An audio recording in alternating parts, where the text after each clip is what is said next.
നമസ്കാരം. കനത്ത മഴയായിരുന്നു ഇന്ന് യാത്രയിലെല്ലാം. കാറിൽ നിന്ന് ഇറങ്ങി ഓഫീസിലേക്ക് കയറുമ്പോൾ നനഞ്ഞിരുന്നു.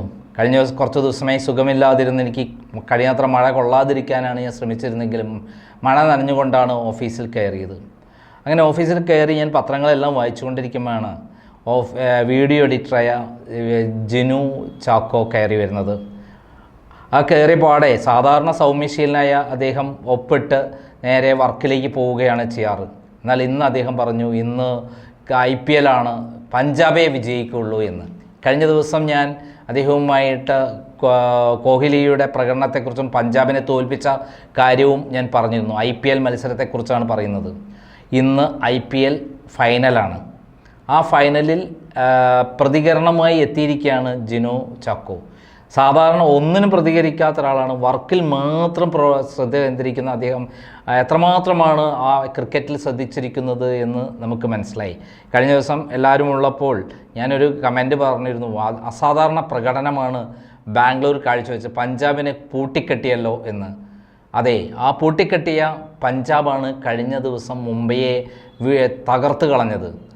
അവർ ശ്രേയസ് അയ്യരുടെ നേതൃത്വത്തിലുള്ള അവരുടെ ഒന്നാമത്തെ കളി IPL ഏറ്റവും മികച്ച കളിയായിരുന്നു. കഴിഞ്ഞ ദിവസം ബാംഗ്ലൂരിനോട് തോറ്റ, അതായത് 100 റൺസ് എടുക്കുമ്പോഴേക്ക് തന്നെ എല്ലാ വിക്കറ്റും പോയി നാണം കെട്ട പഞ്ചാബാണ് വീണ്ടും തിരിച്ചു വന്നത് എന്ന് ഓർക്കുമ്പോൾ അതൊരു ആവേശമാണ്. പലർക്കും തോൽവി വിജയത്തിൻ്റെ മുന്നോടിയാണെന്ന് പറയുന്നതിന് ഇതൊരു ഉദാഹരണമാണ്. കാരണം പരിശ്രമിക്കുകയും ആത്മവിശ്വാസം ഉണ്ടാവുകയും ചെയ്യുക, ഉറച്ച തീരുമാനത്തോടെ പോരാടുക, ഇതൊക്കെ ഉണ്ടെങ്കിൽ ഏത് പ്രതിസന്ധികളെയും തരണം ചെയ്യാൻ പറ്റുമെന്നുള്ളതാണ് സത്യം. അതുതന്നെയാണ് ശ്രേയസ് അയ്യരുടെ നേതൃത്വത്തിലുള്ള പഞ്ചാബ് ബാംഗ്ലൂരിനോട് തോപ്പിയിട്ടിട്ടും മുംബൈയെ, അതായത് നമ്മുടെ രോഹിത് ശർമ്മയുടെ നേതൃത്വത്തിലുള്ള മുംബൈയെ തകർത്ത് കളഞ്ഞത്. നമ്മളെല്ലാവരും പ്രതീക്ഷിച്ചത് രോഹിത് ശർമ്മയുടെ നേതൃത്വത്തിലുള്ള മുംബൈ ഫൈനലെത്തും, പിന്നീട് വിരാട് കോഹ്ലിയും അതേപോലെ നമ്മുടെ രോഹിത് ശർമ്മയും തമ്മിലുള്ള ഒരു പോരാട്ടമായിരിക്കും കാണുക എന്നാണ്. എന്നാൽ നമ്മളെയൊക്കെ എല്ലാം സ്വപ്നങ്ങളെ മറികടന്നുകൊണ്ടാണ് ശ്രേയസ് അയ്യരുടെ നേതൃത്വത്തിലുള്ള പഞ്ചാബ് കടന്നു വന്നത്. അങ്ങനെ പഞ്ചാബ് വിജയിക്കും എന്നാണ് ജിനു ചാക്കോ എന്ന് പറഞ്ഞിട്ടുള്ളത്. നമുക്കറിയില്ല, കാരണം കളിയുടെ ഗതിയും വിഗതിയും എങ്ങനെ പോകുമെന്നുള്ളത്. കുറേ കാലമായി IPL കപ്പ് നേടുക എന്ന് പറയുന്നത് വിരാട് കോഹ്ലിയുടെ സ്വപ്നമാണ്. ആ സ്വപ്നം പൂവണിയുമോ ഇല്ലയോ നമുക്കൊന്ന് നോക്കി നോക്കാം. എങ്ങനെ വരുമെന്ന് നമുക്കറിയില്ല. ഈ രണ്ട് ടീമുകളെക്കുറിച്ചും നമ്മൾ പറയുമ്പോൾ തീർച്ചയായും നമ്മുടെ മനസ്സിൽ കടന്നു വരിക കുറേ ചിന്തകളായിരിക്കും. കഴിഞ്ഞ 18 സീസണുകളിൽ വിരാട് കോഹ്ലി ബാംഗ്ലൂരിന് കളിക്കുന്നുണ്ടെന്നുള്ളതാണ് പ്രത്യേകത. 3 തവണ ഫൈനൽ കളിച്ചെങ്കിലും കപ്പ് മാത്രം അകന്നു നിന്നു. കോഹ്ലിയുടെ IPL കരിയറിൽ കിരീടം നേടാനുള്ള മികച്ച അവസരമാണിതെന്ന് പറയാൻ പറ്റും.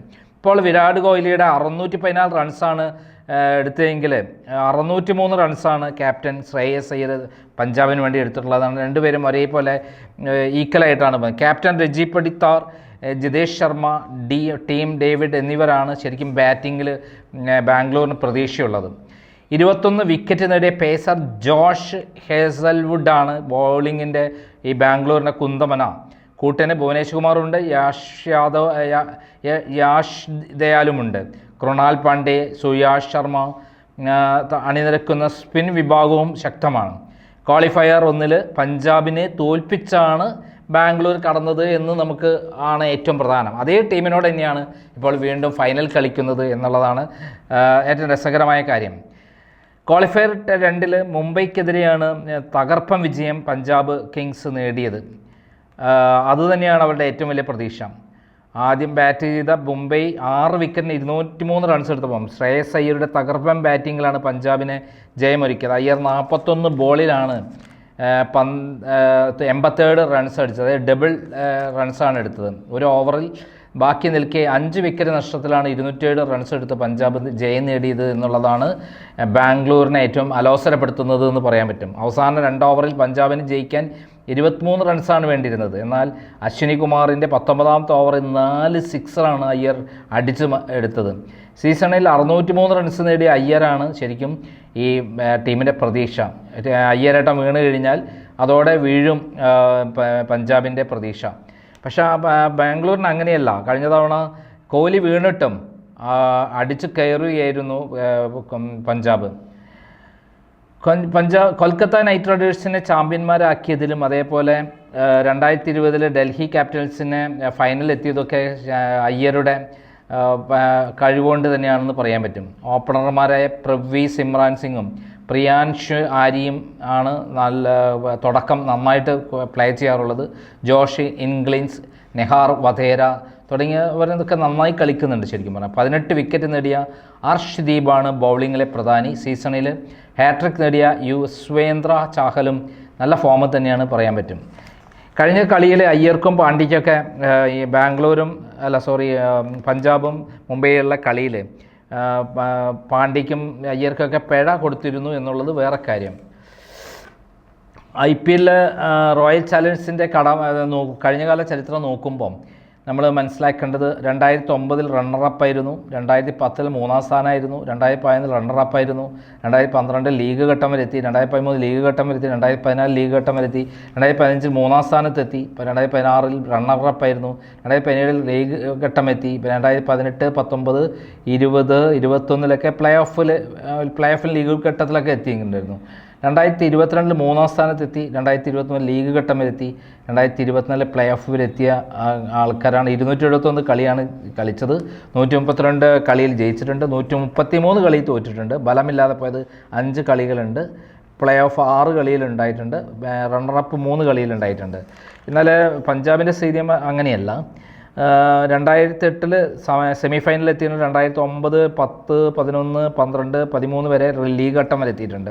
2014 റണ്ണറപ്പ് ആയിരുന്നു. 2015, 16, 17, 18, 19, 20, 21, 22, 23, 24 വരെ ലീഗ് ഘട്ടം വരെ എത്തിയുള്ള ഒരു ടീമാണ്. 262 കളി കളിച്ചാൽ 122 ജയമേ ഉണ്ടായിട്ടുള്ള, തോൽവിയാണ് 139 ഉണ്ട്. ഒരു കളി മാത്രം ഫലമില്ലാതെ പോയത്. റണ്ണറപ്പായത് 1, പ്ലേ ഓഫിൽ പെട്ടത് 1. അങ്ങനെയാണ് പഞ്ചാബിൻ്റെ സ്ഥിതി. ഒരു ഈക്വൽ ഫൈറ്റ് എന്ന് വേണമെങ്കിൽ പറയാൻ പറ്റും. വിരാട് കോഹ്ലിയുടെ സ്വപ്നം പോവണിയുമോ ഇല്ലേ എന്നുള്ളതിന് വളരെ പ്രാധാന്യമുണ്ട്. കാരണം അദ്ദേഹം 2020 ക്രിക്കറ്റിൽ നിന്ന് വിട്ടു നിൽക്കാൻ പോവുകയാണ്. അതേപോലെ ഇനി 1 ഡേ ക്രിക്കറ്റിൽ മാത്രമാണ് അദ്ദേഹം കോൺസെൻട്രേറ്റ് ചെയ്യാൻ പോണത്. അതിലാണ് ഏറ്റവും കൂടുതൽ അദ്ദേഹം സെഞ്ചുറി അടിച്ചിട്ടുള്ളത്. അതായത് സച്ചിൻ ടെണ്ടുൽക്കറെ മറികടന്നുകൊണ്ട് അദ്ദേഹം സെഞ്ചുറി ഏറ്റവും കൂടുതൽ അടിച്ചിട്ടുള്ളത് 1 ഡേ ക്രിക്കറ്റിലാണ്. അതുകൊണ്ട് തന്നെ അദ്ദേഹം 1 ഡേയിലേക്ക് മാറുകയാണ്. 2020 ചിലപ്പോൾ അവസാനത്തെ കളിയായിരിക്കാം അദ്ദേഹം കളിക്കും. ചിലപ്പോൾ IPL കളിച്ചായിരിക്കാം. വേൾഡ് കപ്പിൽ ഇനി 2020 അല്ലെങ്കിൽ 2020 കളിക്കാൻ പോകുന്നില്ല. അതുകൊണ്ട് അദ്ദേഹത്തിൻ്റെ ഏറ്റവും പ്രധാനപ്പെട്ട കളിയായി മാറാൻ പറ്റും. അദ്ദേഹത്തിൻ്റെ സ്വപ്നം നമുക്കറിയാം. അണ്ടർ 18 കളിയിൽ ദക്ഷിണാഫ്രിക്കയെ തോൽപ്പിക്കുന്നത്, ദക്ഷിണാഫ്രിക്കയെ വെച്ച് കപ്പ് നേടിക്കൊണ്ടുവന്നുകൊണ്ടാണ് തുടക്കം. പിന്നെ ഇങ്ങോട്ട് കൊണ്ട് ജൈത്രയാത്രയെന്ന് വിജയത്തിൻ്റെ ഇത്രയും കാലം അവസാനം ഇപ്പോൾ എത്തി നിൽക്കുന്നു. IPL സ്വപ്നം പൂർത്തീകരിക്കുമോ ഇല്ലയോ എന്നുള്ള സ്ഥലത്താണ് നമുക്ക് കാത്തിരിക്കാമെന്ന്.